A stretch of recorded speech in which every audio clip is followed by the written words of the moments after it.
I got no excuses for all of these goodbyes.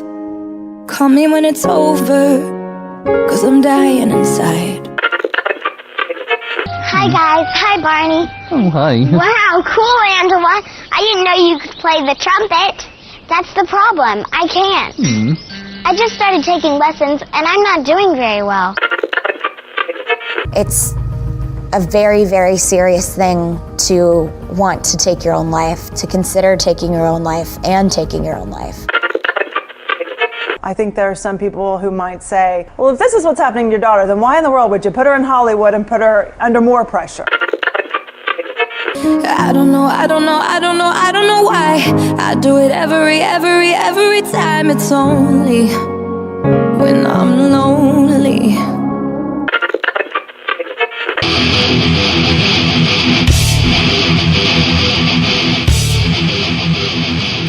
All right, welcome to Last Man on Earth. My name is Lex Turgan, as always, I'm flanked by Matt Ralston. Matt's exhausted from taking a pickaxe at Donald Trump's star on the Hollywood Walk of Fame at 5 a.m. this morning. Just kidding. Matt only wakes up at 5 a.m. for royal weddings and the police knocking at his door looking for missing Disney Channel actors. I love how, like, a big a story. First of all, I think the Trump thing's been hit like 10 times now or so. Mm-hmm. George Lopez. Don't forget George Lopez pretended to pee on it like 2 weeks ago. It's become the new area where you can become quickly famous. Well, it's right in front of like the Hooters, isn't it? I believe around there. Very appropriate. Very appropriate. So, like, you're already there. Very so, like, you may as well deface it. By the way, did you see that Stormy Daniels' husband has filed for divorce from her?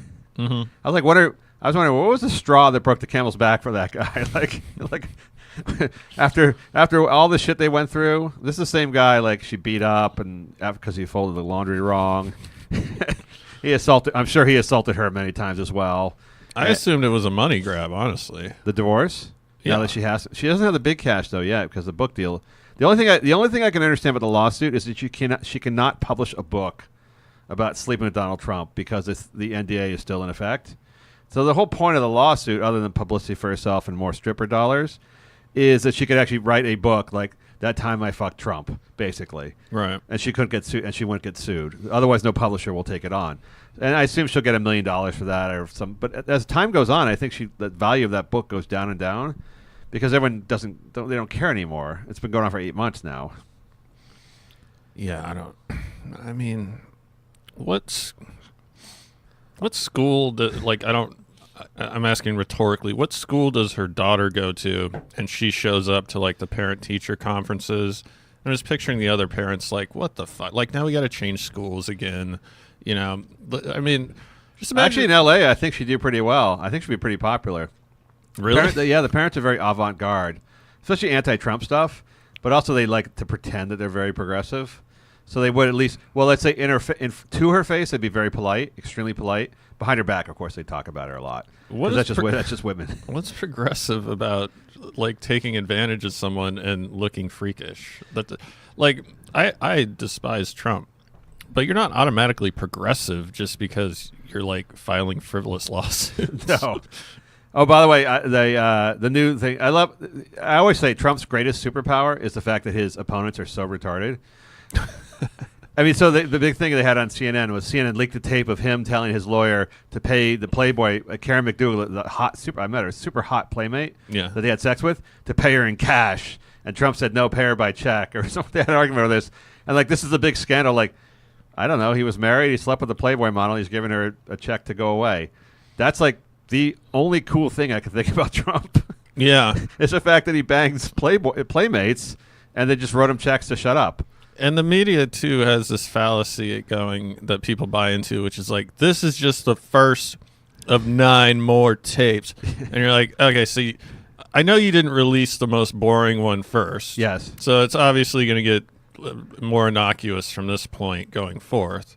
Also, I mean, Cohen's engaged in criminal. He most likely paid her with campaign funds. Well, you know what? Honestly, I don't even care about that. I think this is the only cool thing that he does. Well, also, do you think Republicans would care about that if Obama paid off a point? No, I don't always want to go back and forth like, oh, well, Obama did this or whatever. But obviously, there would have been crosses burning on lawns across the yeah, probably. country. Although I don't think those really conservative Christian Republicans actually like Trump. I just think he's like the devil they know or whatever it is. I don't think they have a picture of him on the wall next to Jesus. I think they know he's a sinner. They know he's a sinner. I mean, the good thing about Trump that he had going for him was that he said all this shit on Howard Stern like 10 years ago. Right. He basically confessed to banging models like 10 years ago. So he basically inoculated himself from these revelations. So now they're trying to look at where did the money come from? I would like to see the ranks of like CNN executives and how often they've paid off prostitutes. Yeah. It's such a stupid thing. As far as I know, every rich guy in this country is doing the exact same thing. And if they're not, they definitely It's got to should be. suck.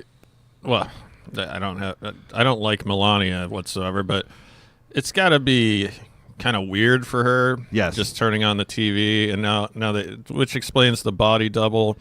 Also the fact, I mean, I think when she disappeared, it was the Mueller people that got to her because there was this sham company that gave $33 million of his campaign funds to her best friend, who was obviously not very qualified, during the convention. I'm sorry, the convention fund, same thing, I think. But I'm convinced she has a body double. And it's, Really?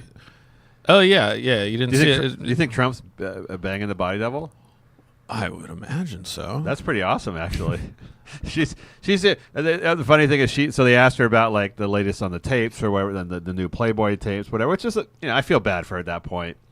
Yeah. Like you married this louse. Well, she's we a all know why. whore. She's not a pie-faced chick from. No, I understand, but it's like now it's Omaha. like 12 years later, and she's got a kid. You still have to answer questions about like all the women your husband slept with. Ask the husband. But what you did was like her office put out a statement today saying like this is a weird thing to be talking about with like 200,000 children in America being bullied at school every day and 600,000 going without whatever like. So they deflected the fact that her husband was sleeping with Playboy playmates by all the sick and uncared for children in the world. Yeah. That just shows how angry she is. This week's Last Man on Earth podcast is sponsored by the return of Chris Hardwick. He's back, Matt. To AMC's Walking Dead. Proof that in Hollywood, merely being super creepy and troubled isn't a disqualifier for work. Welcome back, Chris Hardwick. AMC announced they did an investigation with a female attorney. They had to say it was a female attorney. Very important. And found nothing that violated his contract with AMC and his past behavior. So he's Did the attorney simply read an article on the Daily Mail? Because you could have sort of validated. You could have came to that conclusion. It's cover your. This is paying a law firm $200,000 to cover your ass to say we did something. There's other guys. James Franco has been allowed to go forward with HBO on the second season of Deuce because they did an investigation and they determined that everybody. They talked to the actresses. They talked to the actresses on the show, Maggie Gyllenhaal and other actresses, who said they would welcome James Franco back, and that's how they made their decision. So not the law, not the facts. That leads me to believe you could just be a really cool rapist and be hired. Oh, you told because like the women on set was like, well, he didn't rape me, so I got no beef with him. Plus, it's really hard to rape on a TV set, nearly impossible. I think. You could literally be by that logic, you could just hire the fucking Green River Killer, and if he was a good actor. I'm quite convinced that if George Clooney did what Harvey Weinstein had done, there wouldn't have been any hullabaloo at all. They would have been like, "Oh my, George Clooney stuck his hand down my pants. Oh, girl, you're so lucky. Like I can't believe that." Harvey Weinstein's he's just a fat pig. He's such an unattractive man. If like a really attractive guy had done all that stuff. George Clooney. I think it'd be like a Richard Gere gerbil type of situation where it'd be going around like, Clooney likes to beat off into plants. Like, yeah, I heard that somewhere. Anyway, but chicks would be trying to get it done, right? They try to be one of Clooney's girls. That's how it would go down. Well, yeah. I mean, a lot of chicks. Most of the chicks accusing Weinstein seemed all the happy to see him in public. Photo ops. Yeah. And continued talking to him on a regular basis. So I don't think... I think in sexual assault matters, being unattractive really works against you. I would say so. Or being arrested for child porn or being arrested like that, it's always the same looking guy. If it was like a really handsome model... Well, that guy, the guy who had the handsome male mugshot or whatever that guy was, there was a guy arrested for a crime...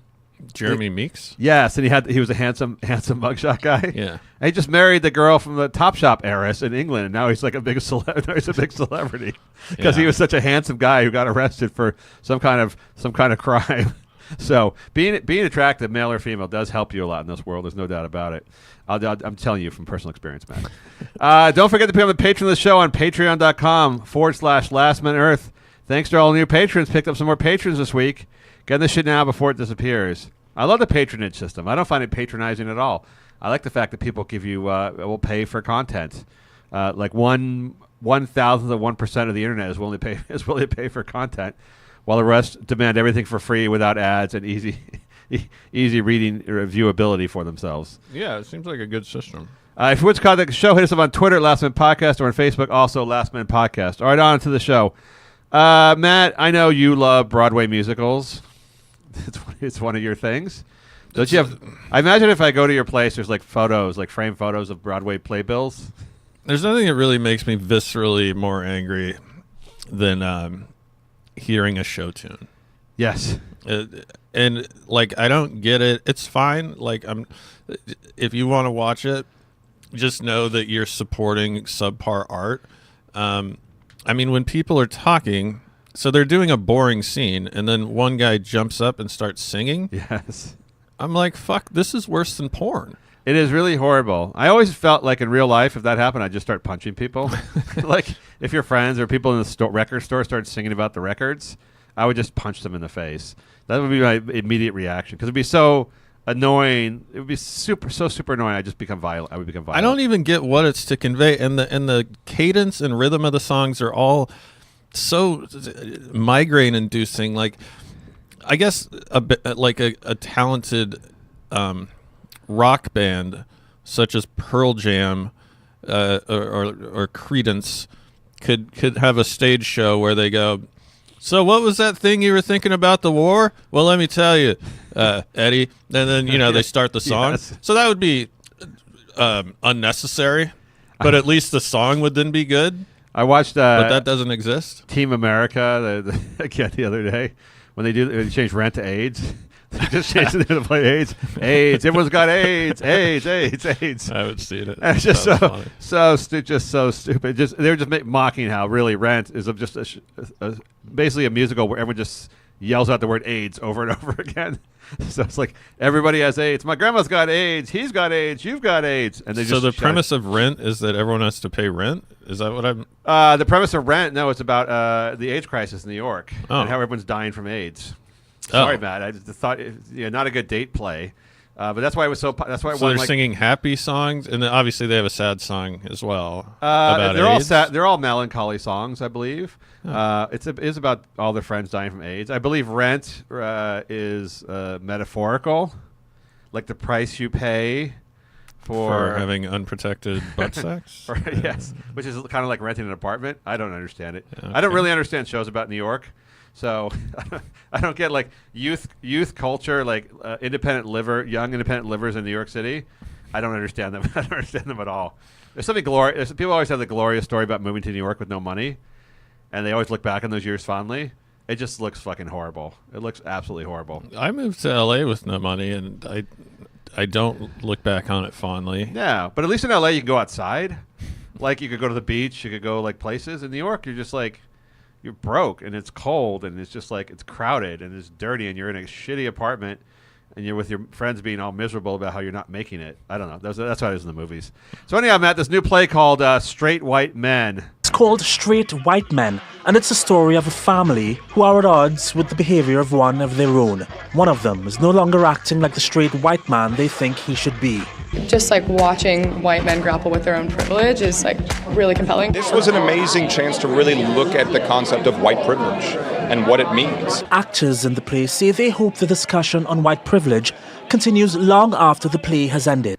I don't know if you've seen it yet, starring Arnie Hammer, Josh Charles, and other actors who seem extremely effeminate.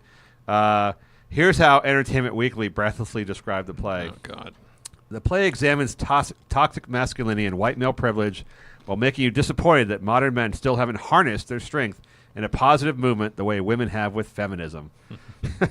So, I mean, I don't know if the review is worse than the actual play. I'm sure the play is not actually as offensive as that because it's supposed to be like a slapstick comedy. But three sons, all very alpha male-ish, Arnie Hammer. No one gets more alpha male than Arnie Hammer. coming off his gay love affair with a teenager movie. Well, he's a tall, buff guy, isn't he? Yeah, but he plays I think he's a gay hero at this point. I don't know. Somehow he mentions how all the gay men like him to sign peaches. They bring him peaches, and he signs their peaches. I think that was the fruit used in his last movie, in the gay love affair movie, was the peach. They fell in love over the peach. Hey, gay guys, having someone autograph a perishable item. Yes. It negates the entire point of getting an autograph, which is stupid to begin with, by the way. Until you see what they do with the peach later. That could be two. So three brothers go to visit their widower father at Christmas, and they're three straight white men. And one of the straight white brothers does not understand about white privilege and is misusing his white privilege and doesn't understand how awesome it is to have white privilege. And so the other brothers and the father have to school him on his straight white male heritage and how important it is to act up to his label. Mm-hmm. And hilarity ensues. Hilarity ensues, Matt. Here's my point. So they have the. I'm gonna play a clip with all the different actors talking about how relevant this is. But is emasculation just on a never-ending track in this country? Is this like? This seems like it should be a complete aberration that everybody mocks, but it seems to be pretty widely accepted as like this is an important play to have. Like, are we on a hopelessly endless track of just emasculation in this country that we cannot reverse any longer? Well, I mean, this would appear to back that up. I don't get what the jokes are. I mean, how is he misusing? Is it very heavy-handed? Like they get the Chinese takeout, and he's like, "Fuck you, you fucking chink," and then he like doesn't tip, and they have to sit him down. I mean, is he like a psychopath? I don't understand. I mean. There was one point in the play, and I haven't seen it, obviously, because I won't. I'd rather die. There's a point where they bring in a Monopoly set that's shaped in the redone for white male privilege to teach about white male privilege. What kind of? I mean, I know that the playwright is kind of a avant-garde, experimental type of playwright. The first Asian meaning American her parents are super wealthy or something, because that's not a thing. It's not a career. No. But what I don't know. I don't get it. It sounds unwatchable. I mean, if you go and see it, ironically, the median ticket it goes for what, $400 or something like that. Yeah, probably. It's at a smaller theater, but probably. You're probably fairly privileged yourself. You're definitely not a straight white male. I don't even care if you're white. Any male that goes to see that's a fucking piece of shit. It really is. Because it's.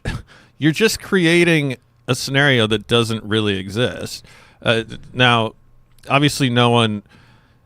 I don't get how he's the one guy and the other guys are super enlightened and essentially embody like what sort of like a stereotypical gay man would act like. And then there's the one guy who's like the wild card, John Belushi type. And he's, dropping insensitive comments and stuff. I think it's more it's supposed to be a satire. So the idea is that straight white men have an obligation to act like straight white men and to use and abuse their privilege because that's what their demographic is, their demographic label. And so when a straight white male starts being more sensitive or starts caring about things the straight white male shouldn't care about, they have to bring him back to the fold to make him understand that that's not what privilege is all about. Mm-hmm. In that way, Matt, you learn that straight white males do have privilege and the awesome responsibility that comes with it. I wonder if, I just came up with this theory, but what if playwrights realize that if they did another medium such as film or TV, that more people would see how fucking terrible their shit is?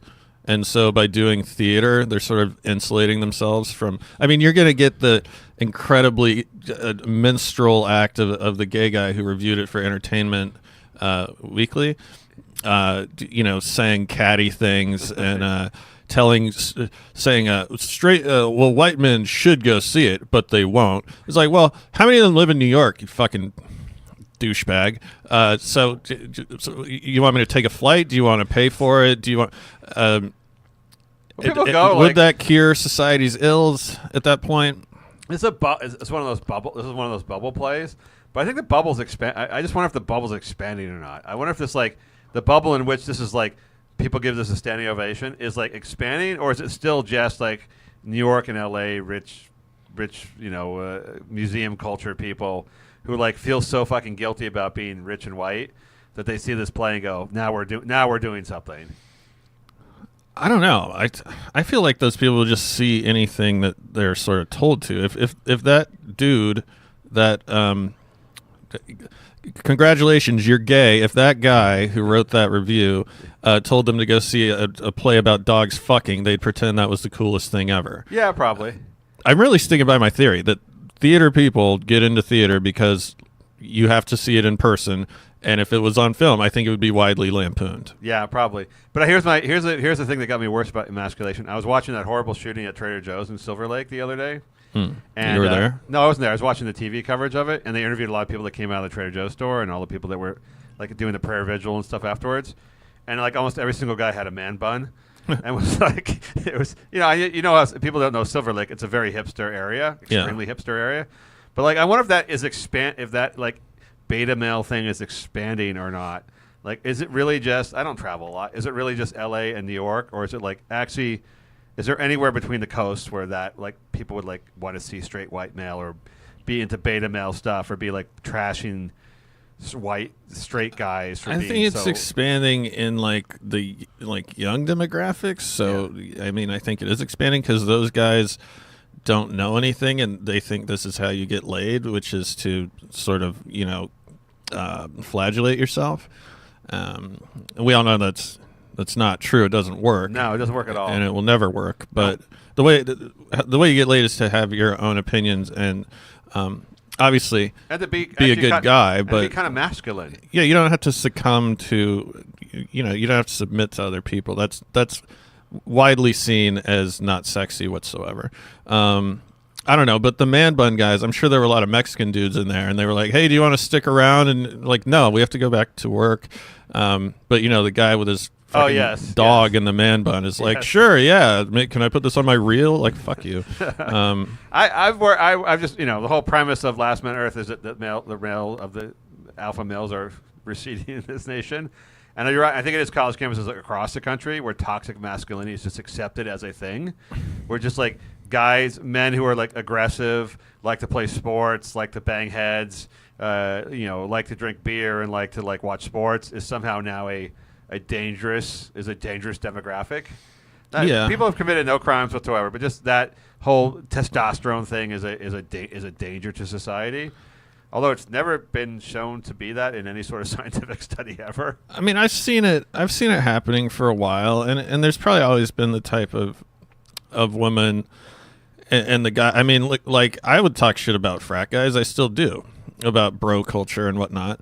But then people think I'm that guy half the time, and that's fine. But no, I mean, I've seen it happening for a long time. It's like, oh, you like sports? It's like, well, the guy that likes sports probably is way smarter than you, and sports are one of his interests. Yes. So, like, take it down a notch.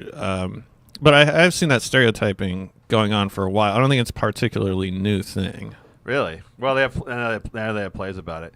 It seems to me. So this is the first. This play with straight white men was done by the first Asian American woman, the woman you mentioned, the woman of privilege, the first woman, Asian American woman ever to open a play on Broadway. Which you mocked it earlier. I thought it was a kind of a big deal, only because it'd be cool to be first. But after 120 years of Broadway, but this is what she opened with. This is how she made broke through the big glass ceiling by writing gender, sexist, misandric, racist satire, racist satire. It's like, I don't know. I mean, I feel like this could have been done in a funny way by like, Matt Stone and Trey Parker could have made fun of like bro culture, like you said, in a really funny send up. But that doesn't work the same when you're really coming from a position of anger. Like when you're coming from a position of like, these are horrible people, let's mock them. Yeah, I'm assuming she's angry. I don't know. I listened to her on NPR. Wasn't too impressed. Oh, you heard? Well, you listen to NPR. I listened to NPR. If you're the son then that wasn't facing up to a straight white privilege.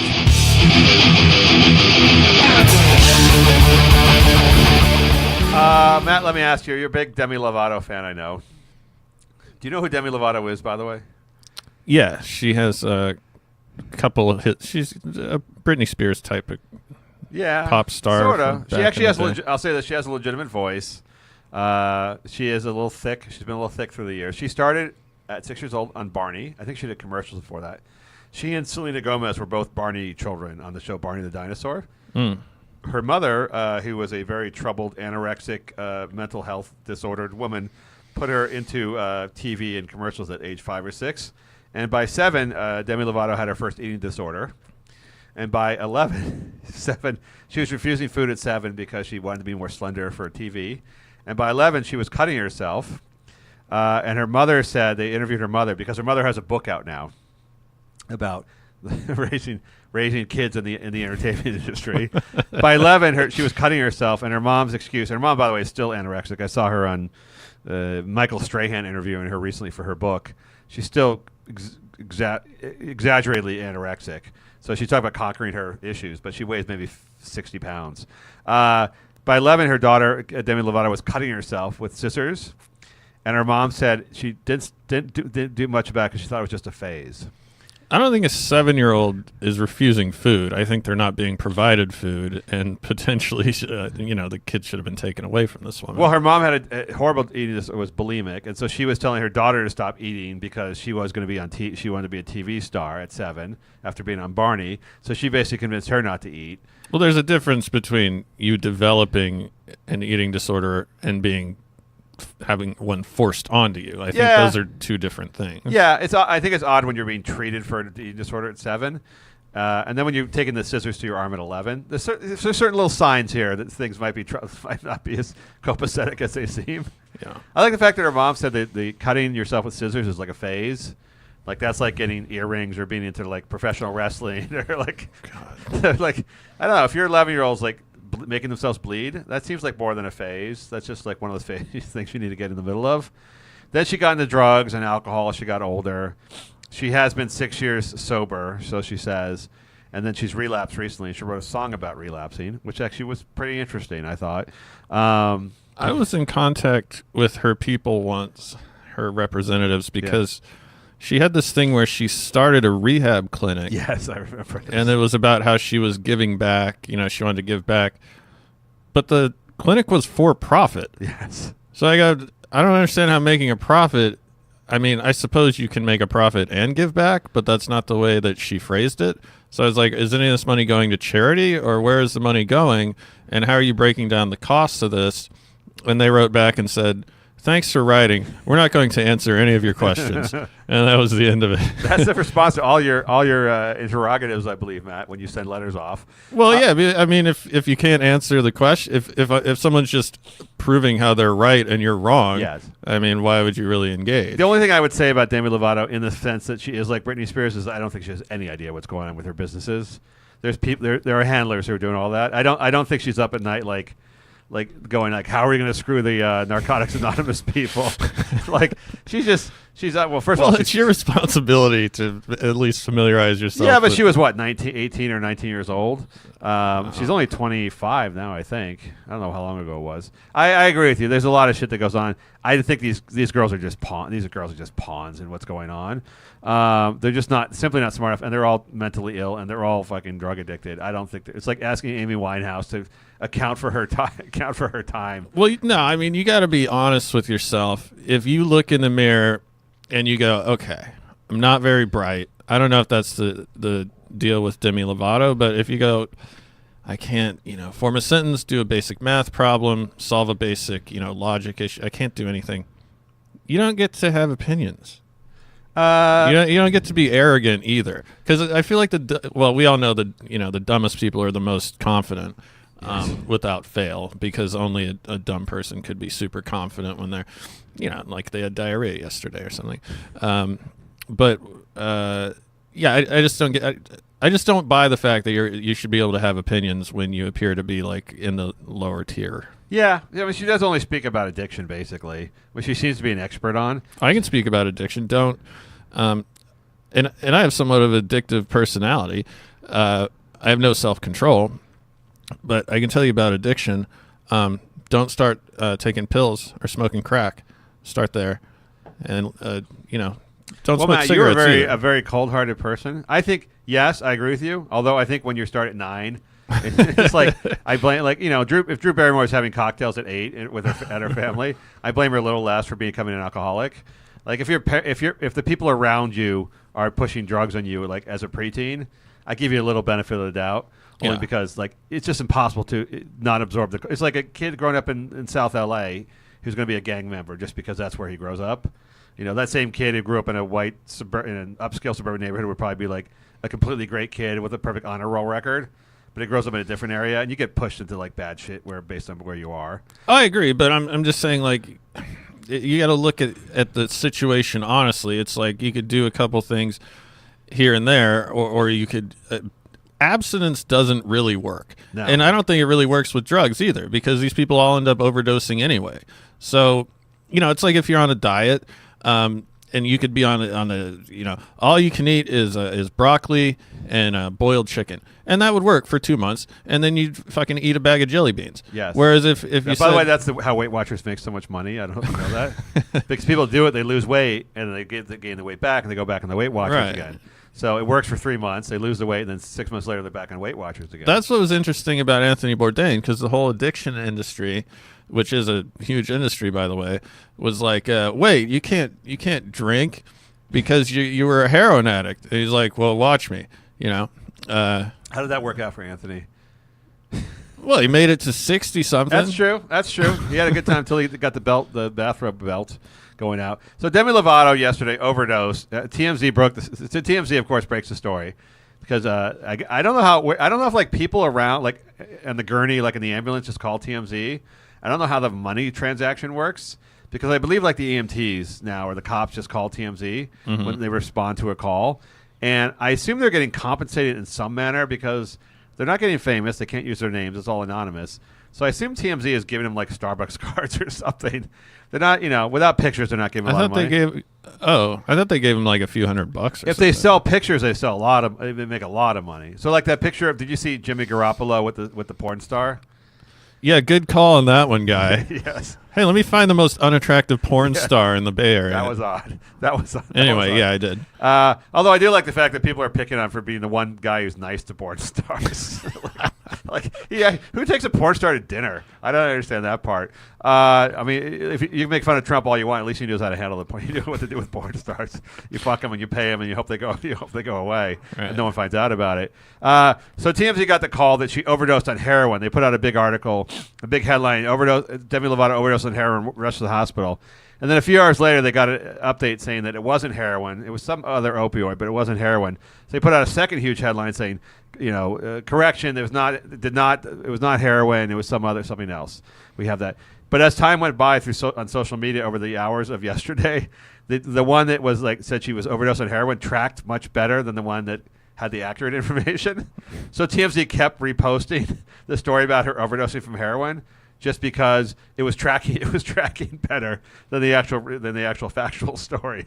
That's ironic because there's still this huge stigma about heroin, which there should be, by the way. But it's like America's popping so many pills that they're like, oh, she overdosed on synthetic heroin? Well, I do that every other week. Yes. Oh, but she put a needle. Oh, my God, there's a needle involved. Oh, fuck. It's still the same drug. She's still just as Are they? I don't know this. Are the celebrity people who do that, are they? They're not injecting, are they? They're doing some kind of smoking or something. If it's, well, I think usually you would shoot up heroin. Do you think like the saw a guy do it while I was waiting for my friend to get in my car the other day outside of Ralph's? Do hot girls, like hot celebrity girls, do that between the toes, maybe or something? I guess they're addicted. She doesn't seem like she was a big heroin addict. Well, it's tomato. But you can smoke it, right? Yeah, I believe you can smoke heroin. Yeah, I don't. You can sniff heroin. I think that the reason they didn't want, the reason her publicity team was straight on the heroin was because what is heroin? You sound like someone in a heroin den. Yeah, that whole the whole image mystique of like the heroin people in Needle Alley. Mm-hmm. Whereas opioid sounds like something you can say your doctor prescribed you for back pain, and you just got carried away. But that's why we have a problem with this. Oh, I understand that. I mean, it should be just as stigmatized. Oh, the needles are pretty gross and dirty, yeah. but Yeah, you can't get AIDS from popping pills. so it trended better because it sounded more salacious that Yes. she was on heroin. So TMZ just decided to keep running the false headline because it was doing better.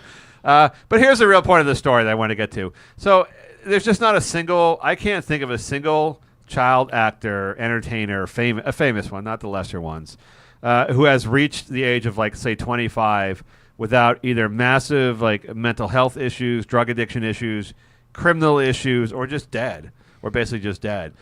It's like almost 100. It's almost 100%. And I just wonder, like, how, I was looking this up again. In the state of California, there's only one industry where you're allowed to use child labor, and that's the entertainment industry. You're not allowed to work in California for under 14. Actually, there's two exceptions. The second one is domestic workers. So over the summer, so that Central Americans who are domestics can bring their children to work. Oh, really?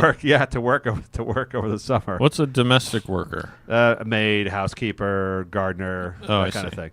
So you could have like a 12-year-old gardener. Yeah, in the summer. Yeah, that's you could. Fucking yes, crazy. So they made the exception basically based on two things: the Hollywood to allow children to work instead of going to school.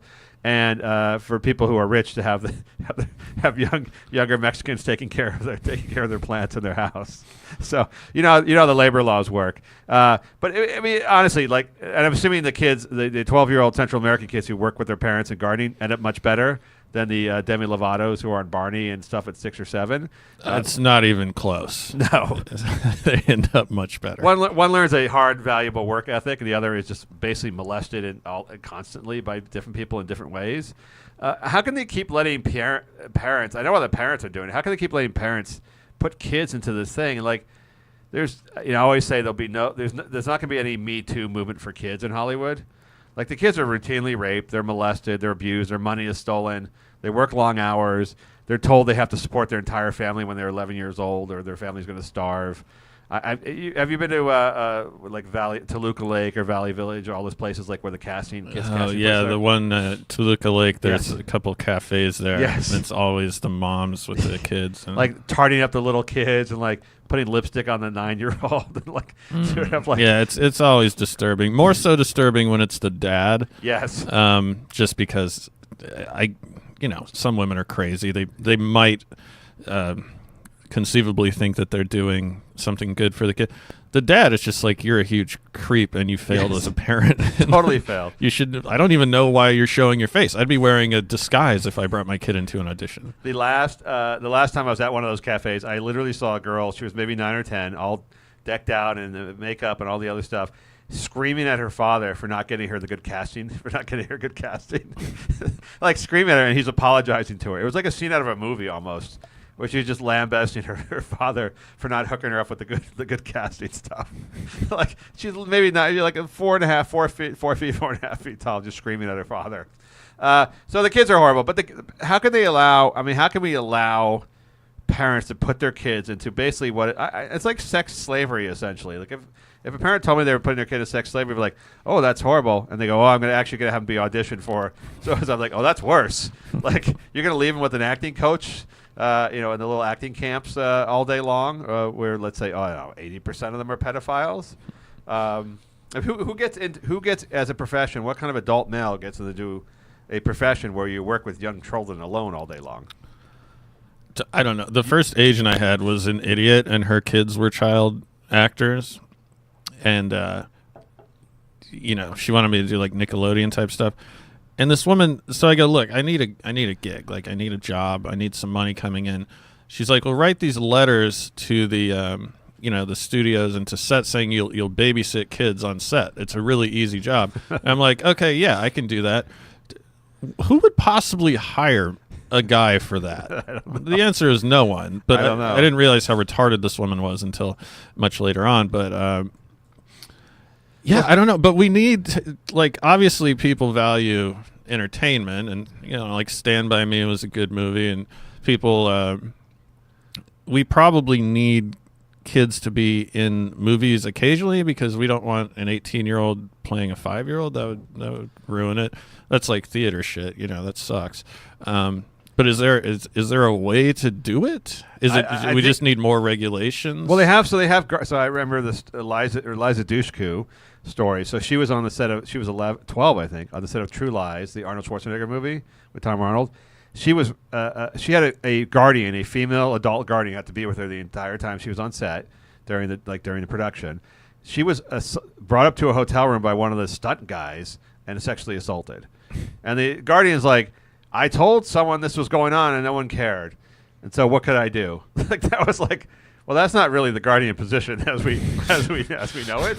Like your job is actually to stop this from happening, not to like try to tell somebody that's going on and then just give up when it's really complicated.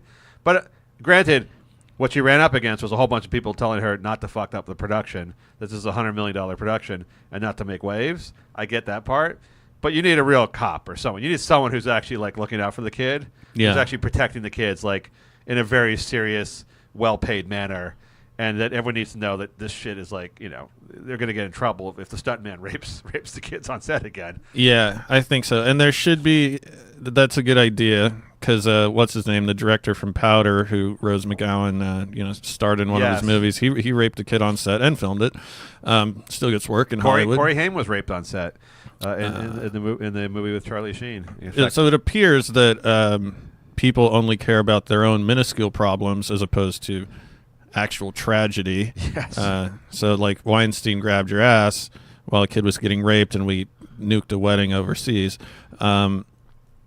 And also, there should be a limit in terms of SAG, because this is all regulated. Yes.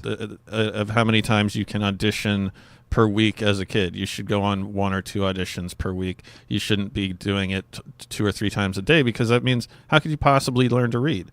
I also want to have a squad. I thought it was a squad of undercover kids, vice cop kids, who go in and just try to act seductive and see which of the casting agents or production people come onto them and just arrest them. It'd be like that. Remember that TV show Was it called Cheaters? Right. Where they send the woman in like to see if the guy was cheating, and then they like the low light cameras, which by the way, I always hated that, because there's not a single guy who wouldn't cheat in those situations. Like once in your lifetime a hot girl at a bar hits on you and your wife's not there, it's not a fair test. But just little kids, and just like mic them up, put little cameras on them, and just send them into these casting offices to see who's actually touching and grabbing and doing stuff, because it's got to be. I'm going with 80% as a rate of pedophiles working at those places.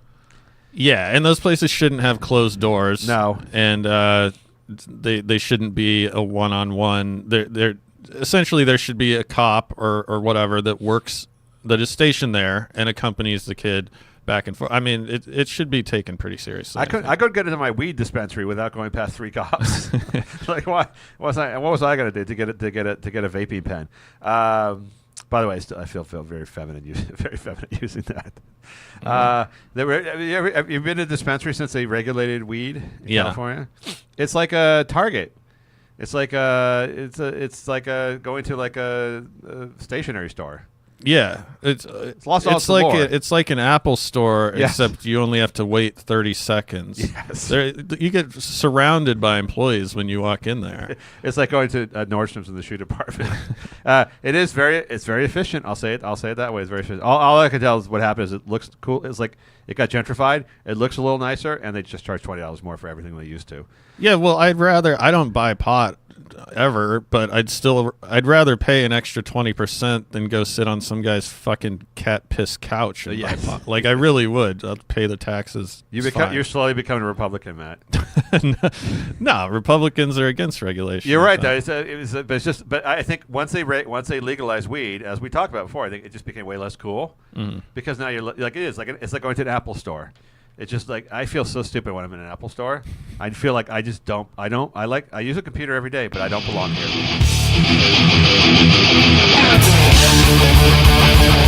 Now we got an email from Daryl, and he wants to know who the fuck is Tekashi69 and how do rappers become famous in 9 minutes or less. There's really like in the old days, like say 20 years ago, I'll call those the old days. There are like maybe 15 rappers. 10 to 15 rappers who consume, let's say, 90% of the airplay market. And now there seem to be, and I don't listen to the hip-hop stations as I did earlier, but there seem to be close to 100 to 200 rappers. And I follow mostly on TMZ because they're always getting arrested. And I can't follow the names of these guys. Every year there's a new 30 or 40 guys. I hadn't heard of, however you say his name, Xtentacious, Triple Xtentacious. Yes. You see the one that got killed? Yeah, he got killed. And then you rioted on Melrose Avenue afterwards. Yeah, there was a riot. I thought about going down there just for the hell of it. But the riot was just like 16-year-olds in pickup trucks, drinking beer. It was right outside the CVS, which I don't think was coincidental. It's the only place to buy liquor on Melrose. But he was like this huge rapper, and I had never heard of him. And, I'm fairly... Because they get huge, I think, like in 6 months.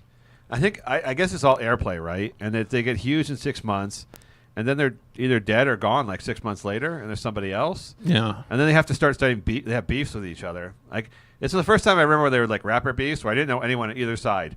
Like first of all the guys are 20. They're all 22 years old.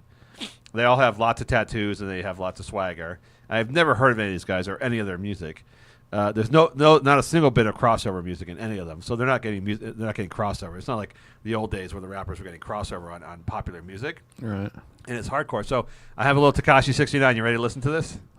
Yeah, let's do it. Pop these niggas like a willy nigga. You a silly nigga in the hood with them Billy niggas and them Hoover niggas. You run up and they shooting niggas. We ain't hooping nigga. No KB, you a loser nigga. Up that Uzi nigga. Are you getting the hint of the genre? I mean, this could have been done 20 years ago. This could have been done yesterday. It's very rudimentary in terms of the musicality and his delivery.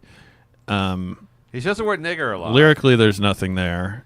I think with him, so I found out who he was about, 2 weeks ago, and then 1 week ago he got like assaulted. He was kidnapped. Yeah, I definitely don't believe that. I love the word kidnapping. How do adults get kidnapped? So it was like there was something on the New York Post, which I still look at, by the way. Yeah, and they have great headlines. Tekashi 69 says something innocuous, and I was like, "What the fuck is this?" Because I thought he was Asian, yes, since his name is Tekashi. It sounds Japanese, and he looks Asian. And so I'm like, oh, there's a gay Asian rapper who looks really bizarre and like a very disturbing appearance, like a freak show type of appearance that he had. Like, the face tattoos. He has rainbow hair. He's a rainbow grill. That's like his theme. You thought that was a trademark LGBTQ rainbow? Yeah. Well, why wouldn't I think that? I don't know. Are there gay rappers? Would they be allowed to exist?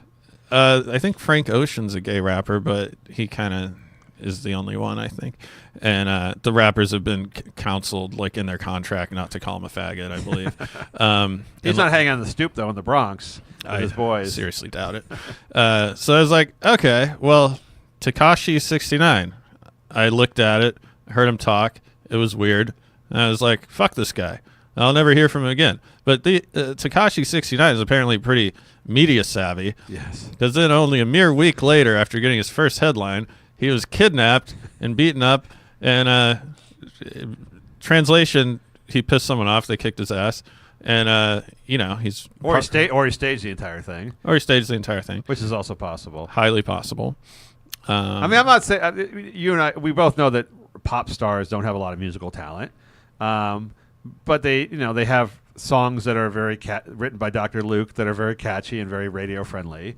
So I don't know how you become famous as a rapper with your music. It's not with your music. It can't be with your music because it really sounds, like you said, it sounds all the same basically. Yeah, you could attribute that song to 100 different guys. Yeah, it's like a calypso. You ever listen to calypso music? I always wonder how you become a standout in calypso music with the steel drum. Right. Like all you get to do is play at a hotel pool. Like how do you break out of the calypso scene? Because all the music sounds exactly the same. Yeah, that was just. I mean, honestly, it's highly possible he made that song in like 10 minutes. Yeah, I'm not even kidding with that.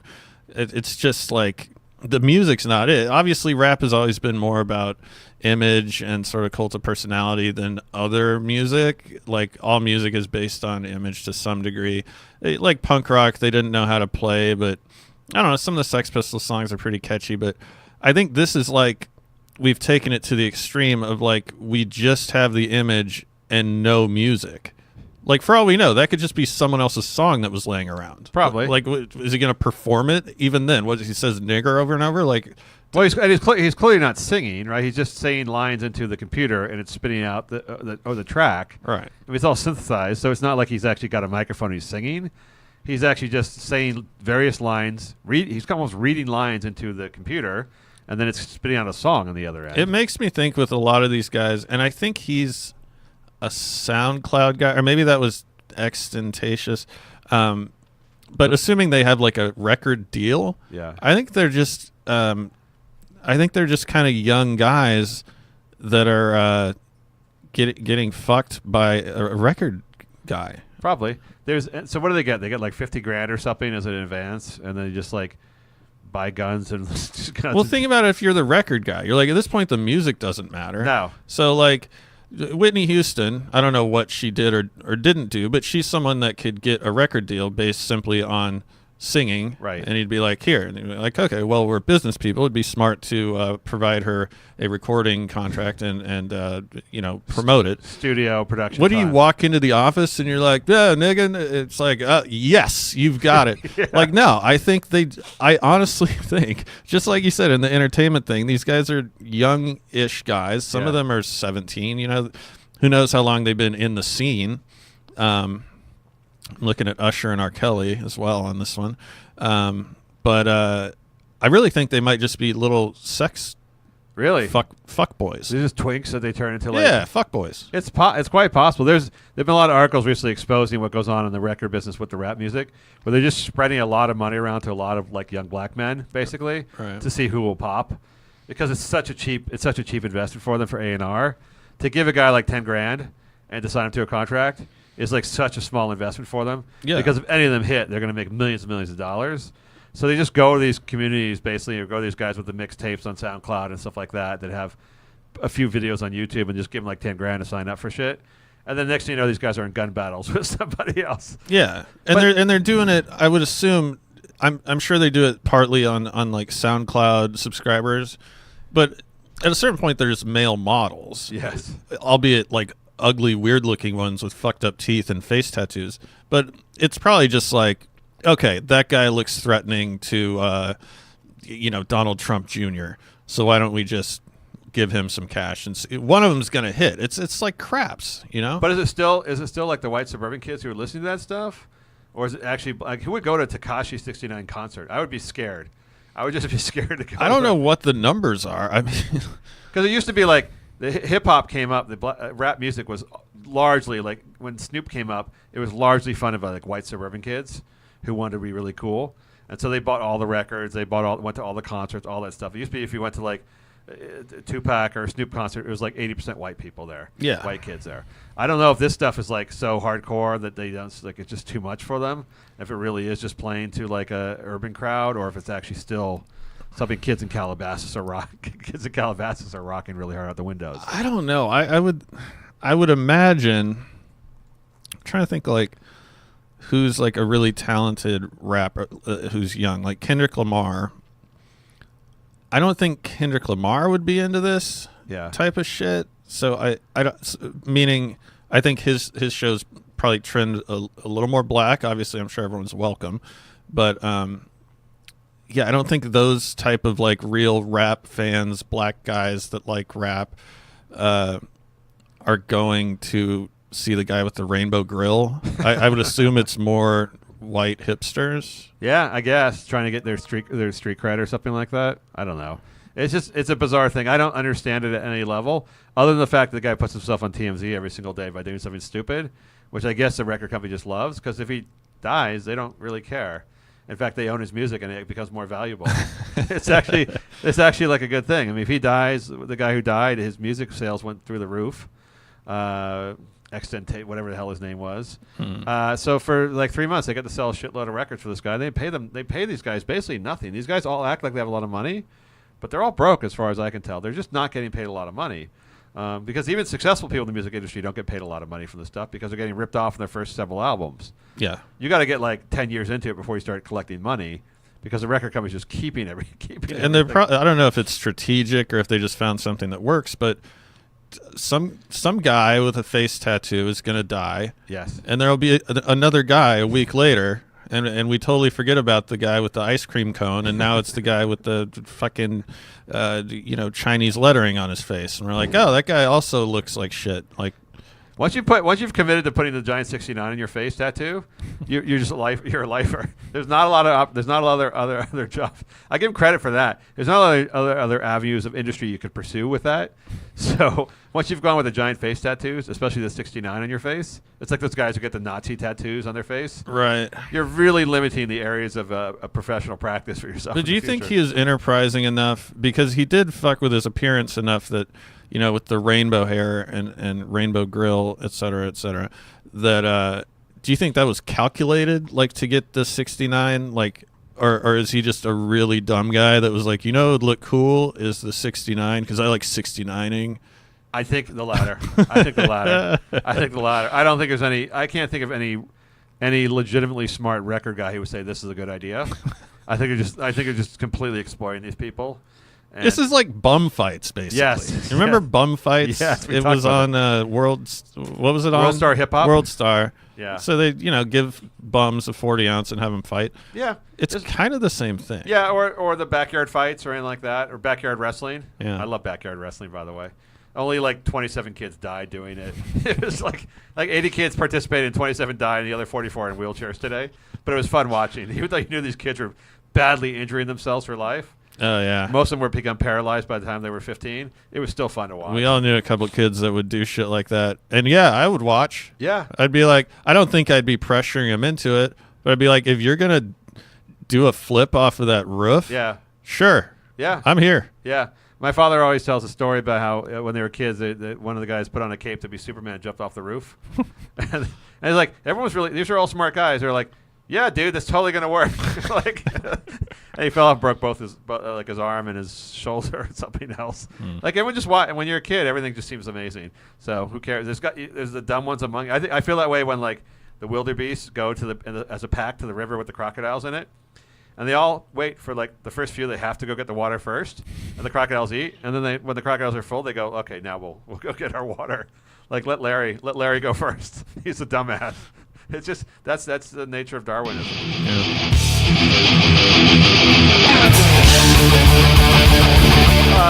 Matt, you have an opinion on Big Three basketball. Big Three.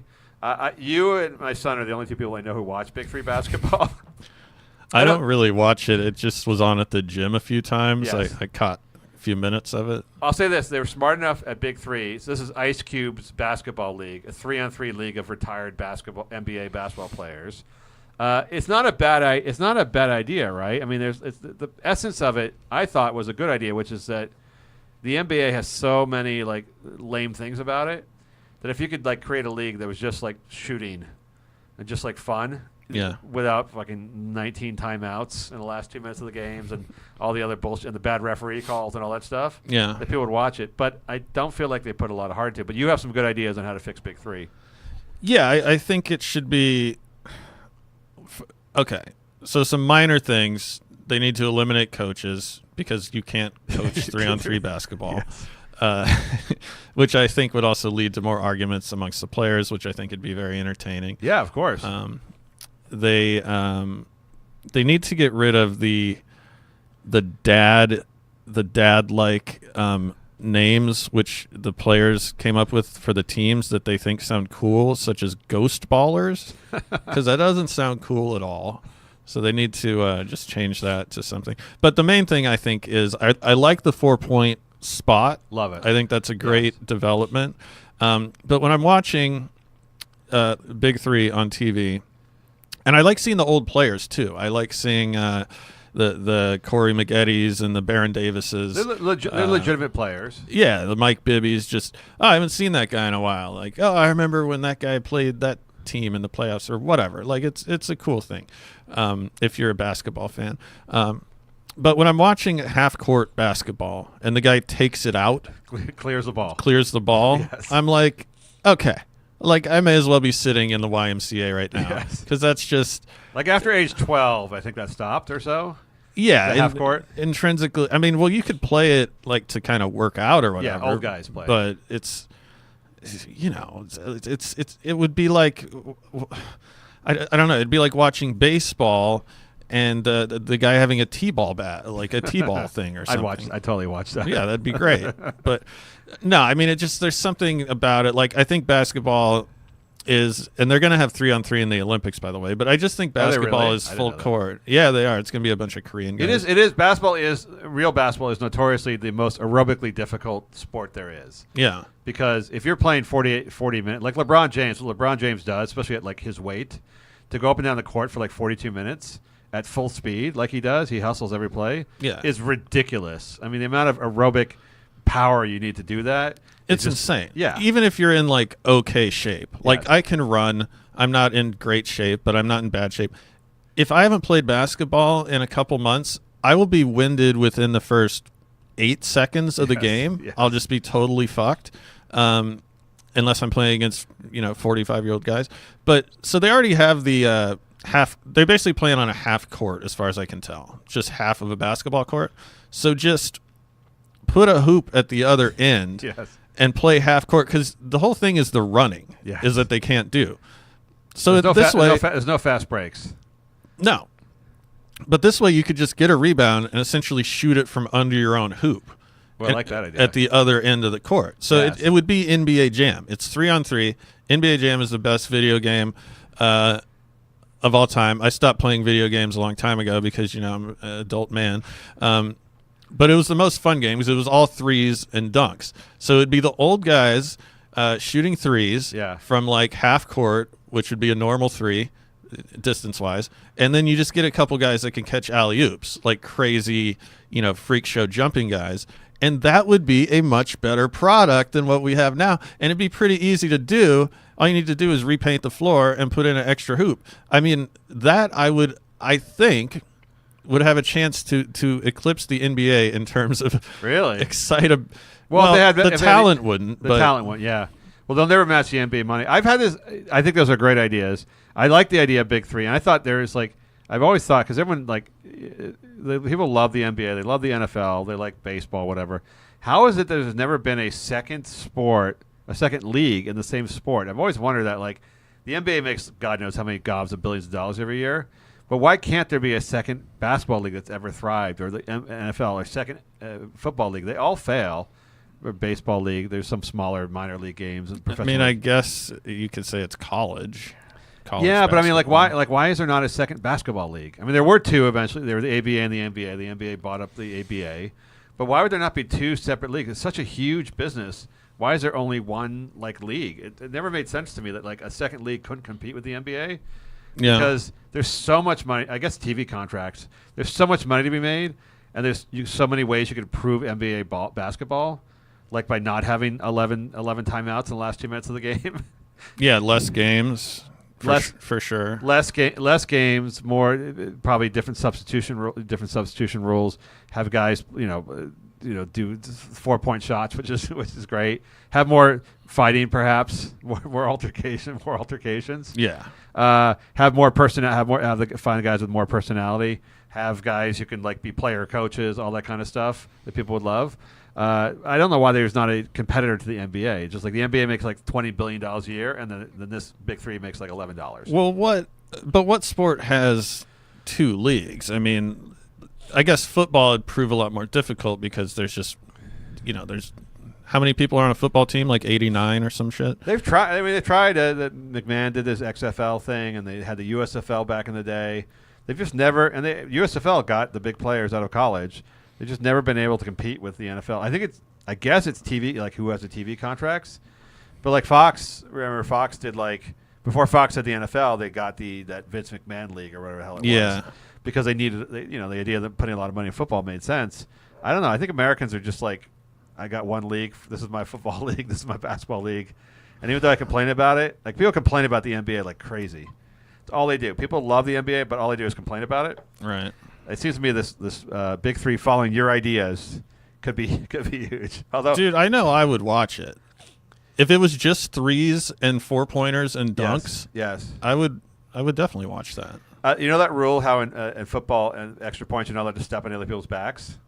I would like to have that rule in basketball where they could launch each other off for shots. Yeah. For dunks. I was trying to think of a safe. That's a good idea. I was trying to think of a safe way to implement like a little zone that's like a high-powered trampoline or springboard. Yeah. Oh, yeah. Of some sort. Have you ever done one of those gymnastics springboards? No, I would kill myself. Oh my God, it's the most fun thing you've ever done in your life. We used to fuck around with them in the gym. So you get one of those flop pads. Yes. Dude, you could probably jump 30 feet forward.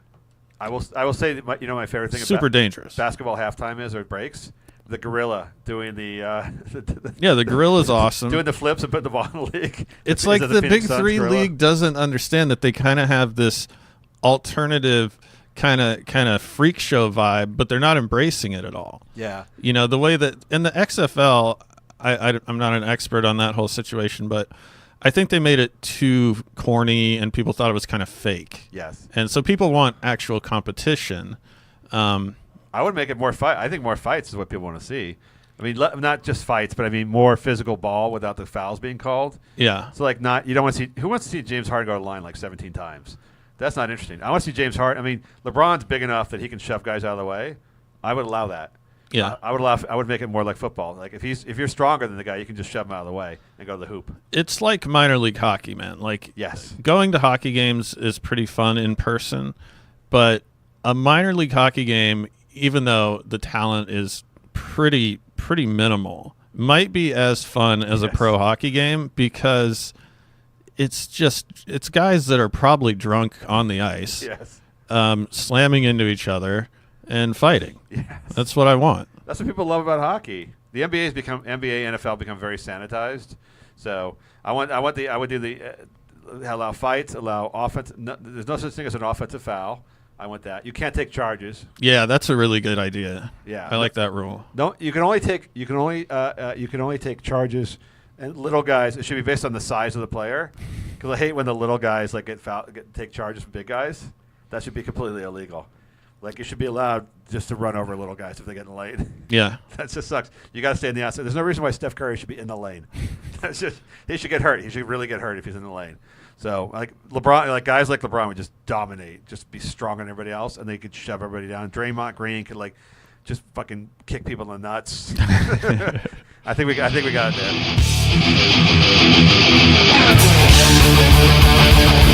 When Amanda and I started our podcast, The Big Ones, we were pitching it to different podcast networks who just felt that it didn't fit with their slate, which bummed us out. Yeah, and we thought if two girls like us can't make it in Hollywood, who can? No one.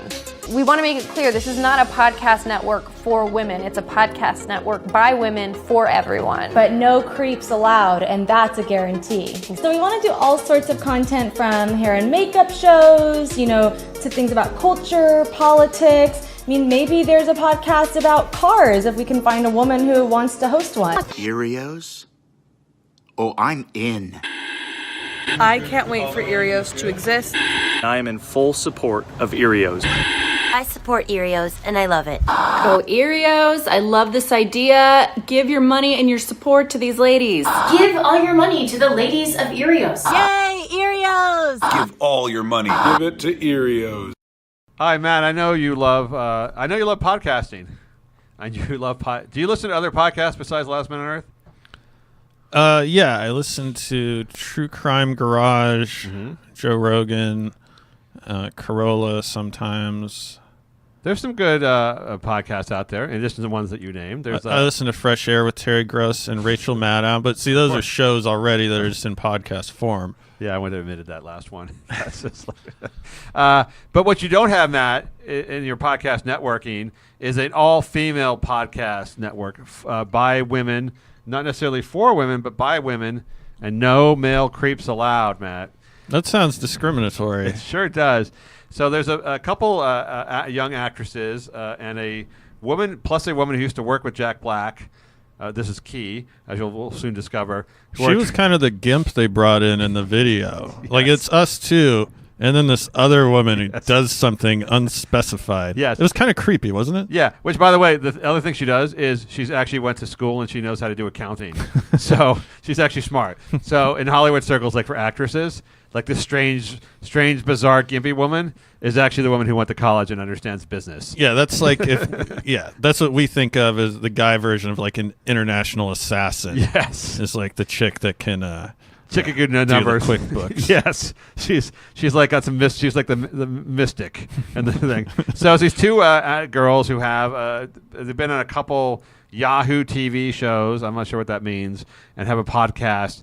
And they decide their podcast wasn't getting received well by the various podcast networks that have popped up. By the way, they're women. They actually didn't assert that in their. I thought they were going to assert that in their on their fundraising page, but they did not actually. They just said, "Wouldn't it be cool?" That we thought, "Wouldn't it be cool?" While we were having coffee, wouldn't it be cool if there was a podcast network of just female podcasters?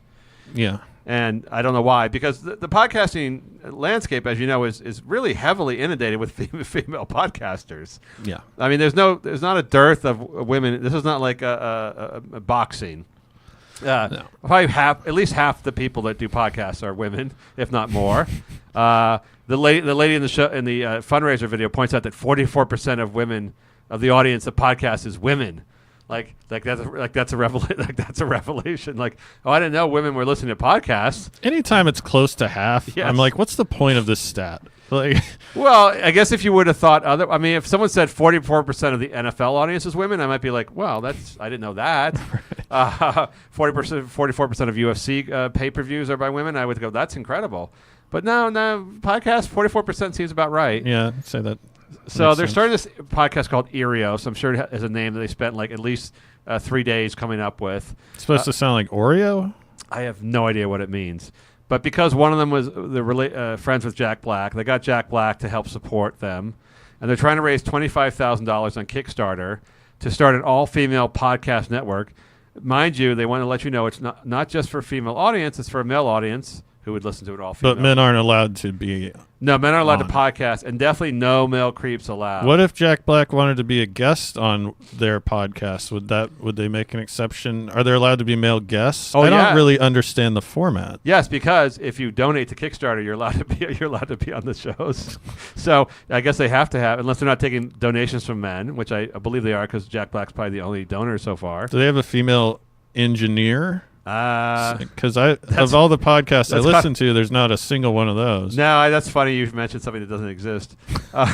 Female engineers. That's funny. No matter the definition of engineer, that's still funny. So the whole idea is like, this is nonsense. So they have Jack Black and Seth Rogen, and then of course Seth Rogen. He's in every pro-feminist possible thing in Hollywood. He'll put his name on that. And then a bunch of female actresses from various shows, cable shows. All saying you've definitely got to invest in this all-female network by these lovely ladies, who, by the way, have not a single show outlined, not a single guest outlined, not a single. They go, we'll do fashion and makeup and maybe relationships and maybe even cars, Matt, if we can find a female who wants to talk about cars. Yeah, they said in the video, I'm paraphrasing, there's not a podcast right now with two women talking about cars. Yes. Like, yeah, I get that. How many women are into cars? I don't know. Why wouldn't you, if you're into cars, listen to one of the ones that already exist, like Top Gear or something? Yeah, and I assume Danica Patrick could probably start a podcast about cars and be probably pretty popular for some reason. But, I don't know. I think they were being cute with that. Yes, of course, they're not doing cars. They were, but they were said. I think they were being facetious. Like, we're going to do podcasts about makeup and shoes, and which is most likely what would happen. But I think they were saying that people are saying that that's all they can do, which isn't. No one's saying that. No one, even like misogynists aren't saying that. No one thinks that. No one's ever said that to them. No, and they live and work in a LA acting bubble, so I'm not sure who is actually their enemy in this thing, other than they're trying to raise $25,000 for a business, which, by the way, is not a public service business or a volunteer business or a community-minded business. It's a private network podcast they're setting up, and they want you to donate to them simply because they're women. Isn't that sexist? Yeah, and also, isn't that really demeaning to women? I mean, there's a fair amount of entitlement involved. Like, so what do you do? I'm a woman. No, that's not what I asked. Yes. Like, what do you do? Like, it's not even like, say they had a show about like reproductive rights and they were trying to get money for it. I could see like women who supporting them saying, "Oh, we need more talk about abortion rights" or something like that. And this is never discussed, and so therefore I'm going to donate to this show. I wouldn't donate myself, but I understand that. But what they're really saying is like, we're going to have some hair and makeup and some celebrity gossip shows just by women, and donate money to us so we can start this business. Give us money to start this business. Like what are they offering as a public service, and or they're not even offering anything. So on Patreon, where you should go to support Last Man on Earth, people are paying to get content. They're sponsoring content of people they like, shows they like. And they're saying, okay, I get the content you're making already, plus I get additional content. Therefore, I'm paying as a fan of your show. This is not a fan of their show or their network because it doesn't exist. This is just saying, like, go girl. You go girl. Here's $500 because women need money, need help. Yeah, I don't know.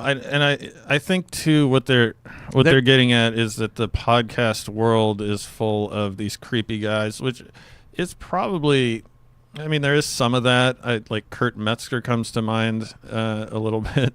Yeah, but when you say podcast network, I mean, it's a really, podcasting is really the kind of thing you have to seek out the shows.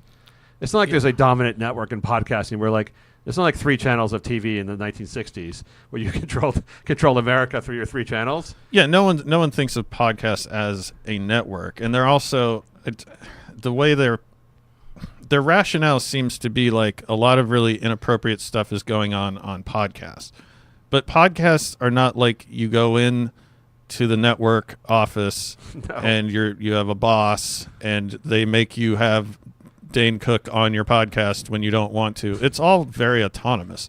So I don't think anyone's ever been sexually assaulted on a podcast recording. If so, I apologize, but it's obviously very unlikely just given the logistics of it. I don't even know that there's an underbelly of like sexist podcasts going on. I've never even heard of this before. It's not like the Hustler magazine landscape. I don't know this. Porn. Well, there's sexist podcasts the same way there's like sexist Twitter accounts. Like, yeah, there's some that exist, but they're not popular. No. There's no like, it's not like the landscape of podcast. Like, it's not like, this is not like radio. There's like on iTunes, there's like, I don't think 93,000 podcasts you can subscribe to. There's everything for everybody. Well, I'm sure if you brought this up, they would pull a quote of some guy saying something rapey on a podcast and be like, this is why we need this, and it still wouldn't make any sense. No, how they're ever met, they have raised $12,000. So I'm thinking I'm going to talk to Jack Black and get him to do a male only podcast with no female creeps allowed. We might discuss such things as beer and sports and guns and pussy and pussy and other things exclusively reserved for men. Aren't the contributions anonymized? Yes, anonymous. They would not show the contributions. Because I don't know why Jack Black just doesn't give him $25,000 to just shut up and go away and write it off as a charitable donation. I mean, how much money could Seth Rogen and Jack Black and the other 15 semi-celebrities in their video have given to them if they've only raised $10,000 so far?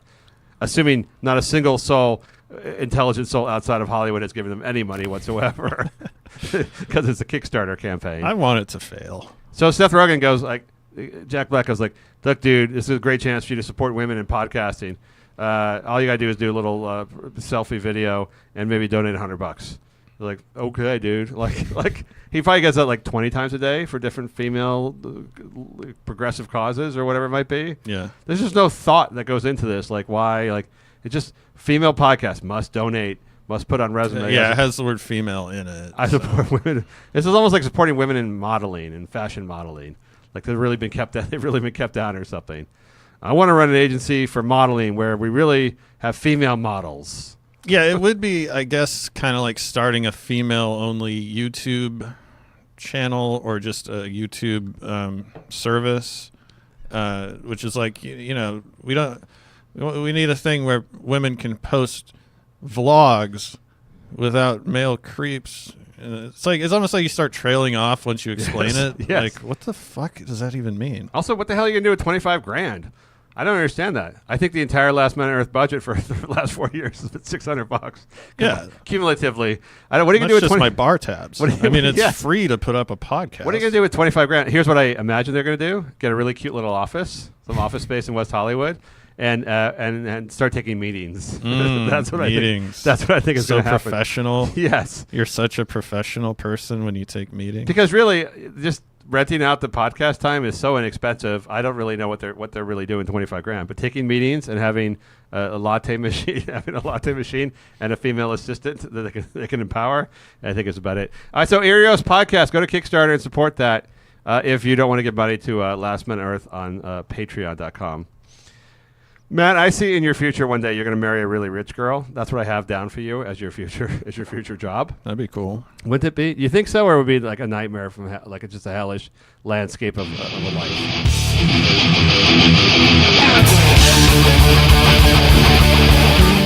So Claire Bronfman, Amy wants to know. She wrote us an email. Doesn't the arrest of Claire Bronfman? She was arrested in the latest arrest in the sex cult that Keith Raniere and Allison Mack sex cult, where they convinced young actresses to join a cult where they would be branded, pubically branded, not publicly, but pubically, and work for free for Keith and then have sex with him when he wanted to if they were skinny enough. I need to read way more on this. Yes. This is like an onion that just keeps getting Yes. more and more fascinating. If onions are fascinating, maybe that metaphor didn't make any sense. But I haven't done myself enough justice in knowing enough about this because it's incredibly fascinating. It is amazing, but as I challenged you many podcasts ago, I believe you could start one with really little effort, and but it would help to have an heiress. I can barely get a Tinder date to blow me. I don't think I can develop a harem of... But don't you see this guy Keith Raniere as being a guy who probably couldn't get laid and did have trouble with women, and then he invented this cult, and then all of a sudden he had 100 anorexic sex slaves in upstate New York. I mean, I think that's why you start a sex cult, isn't it? I don't think a successful guy starts a sex cult because, why would you need to start a sex cult? Well, the word cult should just have sex.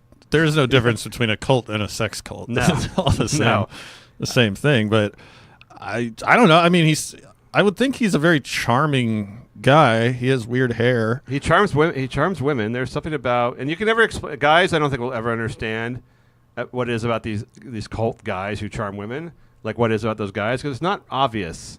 It's not like Brad Pitt or someone like that who's just getting laid with women. These are usually a little off. There's something off about these guys. Yeah. But women are drawn to them, like some Svengali weird sort of daddy thing. There's some whole dynamic there I don't understand. Yeah, and it's very covert. They're planting little seeds. They're negging. They're whispering things in their ear. Yes. It's not like an ostentatious display. No, unless you're like that yoga guy. But no. Usually it's very subtle. You're my favorite. I really value you. People don't see in you what I see in you. I'm starting my sex cult right now, as we're just talking. So the latest arrest. So Allison Mack was arrested. She's facing 15 to 25 for her part in the recruiting women. So we got B-list actresses involved to be the face of the sex cult recruitment, which made sense because she was on Smallville or whatever it was. Hey, I was on Smallville and I found this guy Keith has really helped me get these acting roles I really wanted. And now they arrested Claire Bronfman, the Canada Seagram's heiress. She and her sister were both involved in the cult going way back, and they funded it. And Claire was actually doing money laundering for the cult. These are girls worth, I don't know, what their dad's worth, billions of dollars. I think it's $5 billion. Yeah, Seagram's the biggest alcohol, at one time the biggest alcohol distributor in the world, I think, in the Western world. They got bought up, and they've been bought several times since in the last 20 years or so. But huge rich Canadian Jewish family. They always call her a Canadian Jew because there just aren't many Jews in Canada. So it's like a rare thing. It'd be like being a black Canadian or something like that. I think they would put black down as well. They do always say Canadian Jew. Although I picture it's a slightly different breed of... Yeah, they're European. They're more European. Yeah. I didn't mean genetic. I just mean culturally. Yes, culturally they came from Europe during when the Germans were killing all the Jews in Europe. The rich families left and a lot of them went to Canada because the U.S. wouldn't let them in. So people forget that often, Matt. Don't forget that it's not just the Hondurans that U.S. was very anti bringing the Jews from Germany and Eastern Europe when Hitler was rising, and that's why they all went to South America and Canada. Well, luckily we're blessed, the human race is, because they looked at the oppression of their ancestors and decided to. It's the way people work, They're like, well, there's only one thing we can do: get into sex slavery. Yes, that'll correct that whole Holocaust deal. I like it. I have no problem with sex slavery. So Claire Bronfman. So here's the question. So she was money laundering for Rainier. She was one of the 5 inner women in his inner circle, along with Allison Mack. She's facing some serious charges now, federal charges, in this whole sex cult thing. Her sister Sarah was not charged for some reason. Well, Sarah also helps. They help set up these fake charity organizations, which money was funneled through for the cult, which is what they're being arrested for. Do you think maybe her sister flipped on her? It's possible. This was there are 2 sisters. This was the Dowdy. Let's call her the Dowdy sister. So she's 39. I thought she was 60. I don't. It's not even so much her physical appearance, but she looked like, I think the life was at some point sucked out of her. Well, so here's the question: like, what kind of billionaire heiress gets involved in a dumbass sex cult where she's living in a log cabin, serving some dude, and like helping funnel millions of dollars in money laundering for him? I mean, how badly do you have to hate your life and your father and everybody else to get involved in that shit? I don't know. That's why I think we're done as a species, because it's like you can do anything you want. Yes. You can honestly do anything you want. You can go to space. Yep. If you wanted to, you could, hang out with in the Amazon and teach a gorilla sign language. You could set the land speed record. Yes. You could do all kinds of vaguely productive things. Which, by the way, sounds like the dude from Virgin, right? Virgin? The guy who runs Virgin. What's his name? The billionaire. Oh, yeah. Richard Branson. Richard Branson. That's exactly what he does. Right. He just does super cool shit. He's probably a cool guy. Yeah. I just don't. So you're like, yeah, well, what I really want to do is get involved in like sex trafficking of actresses to impress this poor creep. Here's my theory, though. I have a theory on this one too. That guys like Richard Branson and other Trump or whatever else, all these other male billionaires, when guys become successful, they just get more guy stuff. Like they'll just like, so Richard Branson, instead of like, if you're a millionaire, you take your model girlfriend like DiCaprio to like an island. Mm-hmm. Richard Branson just buys an island and brings like 20 models to the island, has sex with them, and everyone else gets a cool, because like DiCaprio gets a Maserati, and Branson just invents a new supercar, rocket car. Yeah, so, like you just get a billionaire guy just gets more stuff, more guy stuff, more guy conquest stuff. There does seem to be a tipping point, though, not to shoot down your theory, but please, I'm sure it's full of holes. The Bransons of the world are poverty-stricken compared to the Saudi royal family. Yes. So I guess when you get that kind of money, you just get off on hunting humans and kind of slashing their heads off and shit and like jerking off to the videos. But I don't know what that's about or how that factors in. My theory about women being we talk about the rich, privileged white women being the most unhappy demographic in this country. It goes even more for like female heiresses. I don't think women can like just buy cars and whores and like go to space and like that's what really thrills them. Mm-hmm. Like they're not testosterone driven like hunters. So when they get everything handed to them and they have nothing to do, they just go nuts. They just pick a cause. They pick a cause, any cause, to find. Women need to find nobility in what they're doing. Right. And so they will pick a cause, any cause, including Keith Rainier's NXVIM sex cult. Often that manifests itself as children. You become obsessed with your children and raising them well. That or it could be Planned Parenthood. It could be the PTA mom who's making sure no one like has any fun.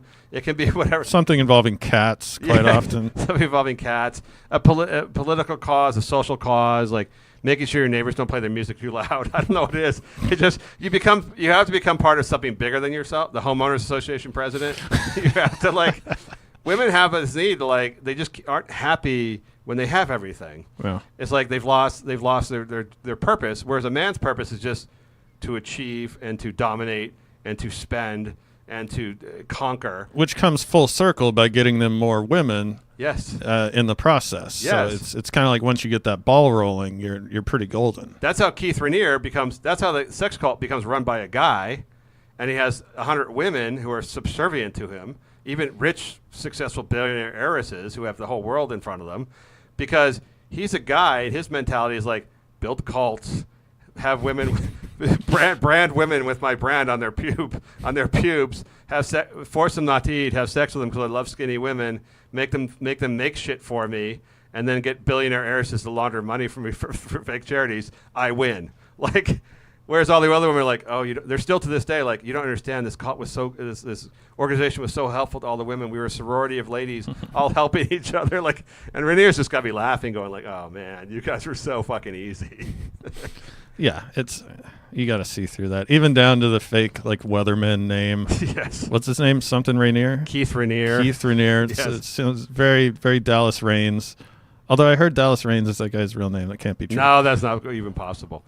He is like 80 years old, however. He's got the cult hair. Like, yes. Julian Assange is not in a cult. Yes. But he looks like a cult leader. Like, yes. if you had to pick a dictionary cult leader, I would yes. pick Julian Assange. Yes, he looks like he has the albino look going. Kind of a nondescript. Like, you don't know what nationality they are. Yeah. They're like, you think they're Swiss, but you have no reason to even think they're Swiss. Just vaguely European. Yeah. Beady eyes and white hair. Yeah. They get white hair. I don't even know how you get white hair. Who gets white hair? You got to dye it white. Like Steve Martin had white hair when he was like 30, and I don't know who else has white hair.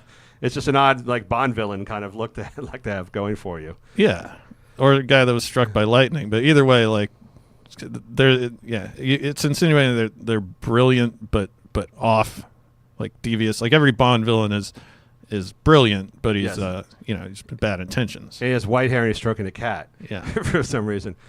All right, Matt, this takes us to our final segment today. The big one, Pennies in a Bunch, which can only be found as bonus content on Patreon.com. I'm about to play some clips that are very disturbing, Matt, in this Pennies in a Bunch segment for our Patreon patrons. All right, Matt, that's our show for today. Is something you're selling? What are you selling yourself on these days? I don't have much to promote right now. Just I got nothing right now. Have you thought about doing kiddie porn tweets and some disturbing videos? I'll let you know if I get that hard up for material. You could get a Marvel directorship. All right, visit us on patreon.com/Last Man on Earth. Become a sponsor of the show, a patron of the show. Unlike Erios, we do have creepy men here. This is Lex, Last Man on Earth. Talk to you next week.